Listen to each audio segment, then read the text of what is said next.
పవిత్రములు కాని జంతువులలో ప్రతి జాతి పోతును పెంటియు రెండును. ఆకాశ పక్షులలో ప్రతి జాతి మగవి 7ను ఆడువి 7ను.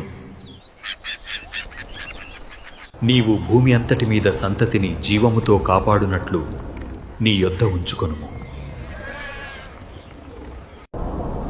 ఎందుకనగా ఇంకను 7 దినములకు నేను 40 పగళ్లును 40 రాత్రులును భూమి మీద వర్షము కురిపించి